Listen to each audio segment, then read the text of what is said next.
What's going on, guys? I'm Chris and welcome back to another video. So today I'm going through my top 10 favorite years for movies. So the way I prepared for this video was I went through my Letterboxd and I checked out all the movies I'd seen from every year, and any year that had like the most amount of my favorite movies or some of the best movies I've seen was in contention. So this was a tough one to put together. There was a lot of thought that went into it, so be sure to hit the like button, comment down below your favorite years for movies, and subscribe and hit that notification bell to help me reach my goal of 75,000 subscribers here on the channel. But this was an incredibly difficult video to put together and I'm excited to do this thing. Kickstarting this list at number 10 is the year 1997, which features Good Will Hunting, Boogie Nights, Titanic, Hercules, Jackie Brown, Scream 2. But the reason this cracked my top 10 is because Good Will Hunting is one of my favorite movies of all time. Robin Williams is so fantastic in that movie, and it's a film that I rewatch when I want to feel inspiration or hope and really look at my life through a lens of, I want to live with no regrets. It's a very inspirational movie for me, but you've also got a film like Boogie Nights on here, which is probably Paul Thomas Anderson's best. It's one of the better drama movies I've seen, and it can handle all of the different genres so well. It shows, the rise to fame in a certain industry and then the fall, and there's just so many tension-filled scenes in the latter half of this film. It's wild. You gotta watch Boogie Nights if you haven't seen it for some reason. And the best picture winner from this year was actually Titanic, which is an all-timer that everyone has seen. Scream 2 is a really solid horror sequel, and of course Hercules is just this magical Disney film that has a banger of a soundtrack. But then you got a movie like Jackie Brown, which is a Tarantino gem. I mean, this movie's so underrated in terms of his all-time list. It should always be considered higher.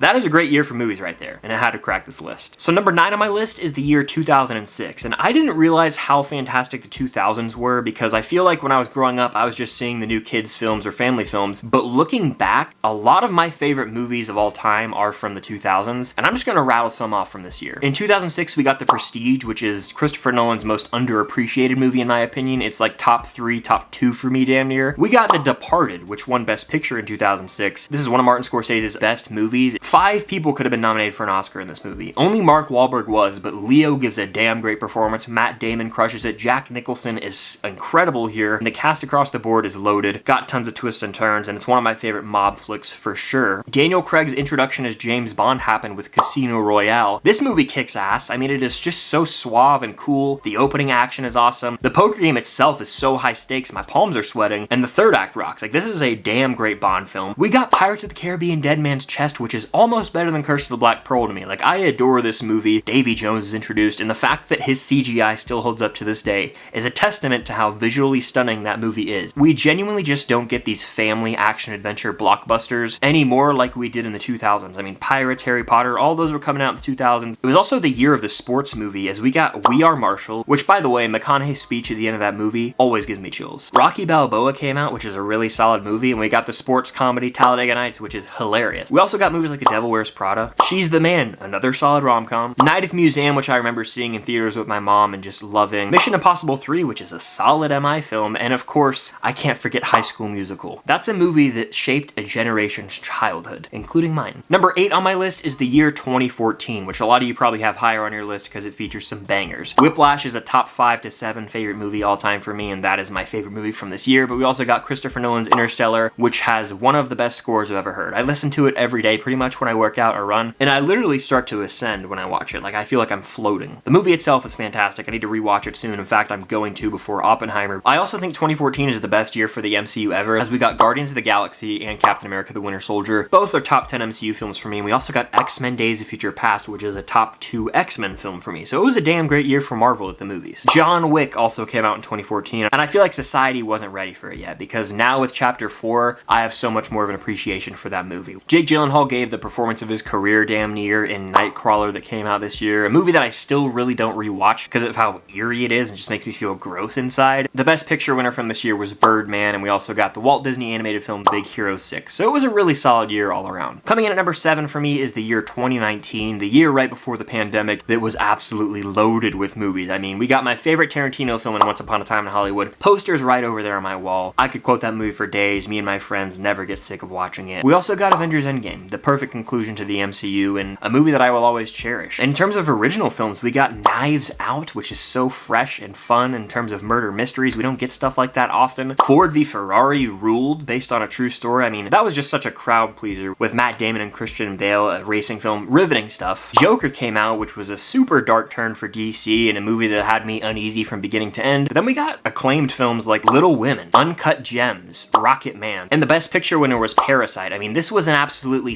stacked year for movies. In fact, I don't have time to talk about every single big hit from 2019 because it ruled. I mean, every week for month after month, we were getting another big hit at the box office or a big hit critically or with audiences. And I think 2023 this year is going to be the first year post-pandemic that really contends or competes with 2019, because I'm loving what we're getting so far, and the lineup for the rest of this year is wild. I think it could end up taking down 2019 in terms of being the better year for movies. My number 6 is a sneaky one, the year 2011. This features a top 3 sports movie all time for me in Moneyball, and it's getting closer to the number 2 at this point in time. I mean, Aaron Sorkin's script just locks me in from the start. It's one of the better performances from Brad Pitt. It's Jonah Hill's damn near best performance. The score engages me. I mean, I still listen to this track called The Streak every time I go for a run. You gotta give it a listen if you haven't. My favorite rom-com of all time, In Crazy Stupid Love, came out this year, and I'm not kidding, I say this every time I talk about it. If you haven't seen it, it's got one of the best twists out there, guys. It will have your jaw on the floor. Really hilarious movie, too, with Ryan Gosling and Steve Carell just having awesome chemistry. We got the conclusion of the Harry Potter franchise with Deathly Hallows Part 2. That's my second favorite film in that franchise. X-Men First Class is amazing, and it features one of the best cameos I've ever seen. Mission Impossible Ghost Protocol reset the Mission Impossible franchise, and this is where it took off to the next level with the Burj Khalifa scene and just the overall plot. Warrior came out this year, a movie that I've been clamoring to rewatch lately, and it just breaks my heart at the end, but it's one of the better sports dramas in existence. Horrible Bosses is one of my personal favorite comedies that I've seen in a while. It never fails to make me laugh, and my big guilty pleasure movie that a lot of people don't like, that me and my girlfriend love, Footloose, the remake, came out this year. I adore that movie. It's just so fun. I love the dancing and just Miles Teller. It's a comfort movie for me and my girlfriend. So 2011, sneaky good year. Now before I get into my top 5, be sure to hit that like button, comment down below your favorite years for movies, and by the way, from here on out, this was an extremely competitive race, so this was hard for me to place them all. Number 5 on my list is 2001. This can be known as like the franchise starter year, because we got The Lord of the Rings, The Fellowship of the Ring, which is damn near my favorite Lord of the Rings film and a perfect introduction into the Middle-earth world. But this isn't the only franchise that was started, because the Wizarding World began with Harry Potter and the Sorcerer's Stone dropping in 2001. One of the more whimsical, rewatchable, just chill Harry Potter films. We got Ocean's 11, which started the Ocean's trilogy. Such a suave movie watching Brad Pitt, Matt Damon, and George Clooney pull off this heist at the end. It is awesome. A top 5 Pixar movie in Monsters, Inc. came out this year. Denzel gives his career best performance in Training Day this year. And we're taking it to the swamp because Shrek came out this year and started that entire franchise. It's one of the most beloved animated films and animated franchises out there. I didn't grow up with Shrek 1 or 2. I didn't watch them until like high school, but they're still very, very solid. One of the most mind-bending, disturbing, but also thought-provoking movies I've ever seen came out this year in Donnie Darko. The first time I watched it, I didn't know what to think of it. I rewatched the director's cut the following night and enjoyed the hell out of it. It will melt your brain if you watch it, but you have to watch it at some point in your life. I just feel like it's a necessity. And if it wasn't already good enough, I'll rattle off a few more. Legally Blonde, A Knight's Tale, A Beautiful Mind was the best picture winner from this year, and Black Hawk Down came out this year. Coming in at number 4 for me is the year 1994, which is one of the more famous years for having some of the best movies out there. In fact, Pulp Fiction, The Shawshank Redemption, and Forrest Gump were all nominated for Best Picture this year. Forrest Gump obviously took home the award, but if any of those 3 films had won, I wouldn't be mad. They're all all-timers. Pulp Fiction is Tarantino's most famous film, and to this day, one of his best. Shawshank's the #1 rated movie on IMDb, which says something right there, but it has one of the most satisfying endings I've ever seen in a movie. And Forrest Gump is just a classic tale of this character, Forrest Gump, chronicling his life story in a way that just is so comforting. My favorite animated movie of all time also came out this year in The Lion King, so I have to reference that. And one of my favorite childhood movies and just Christmas movies to watch every year came out in The Santa Claus. It's nostalgic for me, and I still think it has a lot of charm to this day. Number 3 on my list is the year 2003, which is absolutely loaded. The Lord of the Rings trilogy came to a conclusion with Return of the King, one of the greatest films of all time. It was the best picture winner from this year. It sweeped at the Oscars, and it is just such a triumphant ending to this trilogy. We also got the start of another franchise in Pirates of the Caribbean, The Curse of the Black Pearl, a top 10 to 15 all-time movie for me, and a true swashbuckling adventure.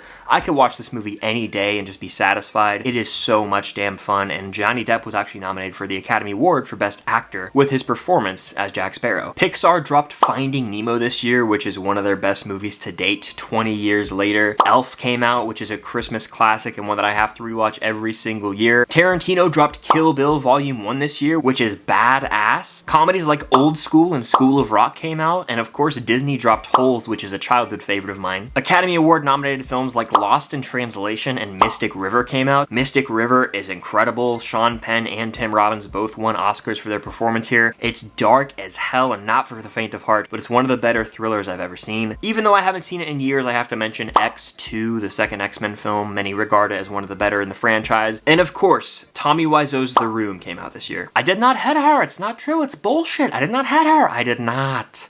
Oh, hi, Mark.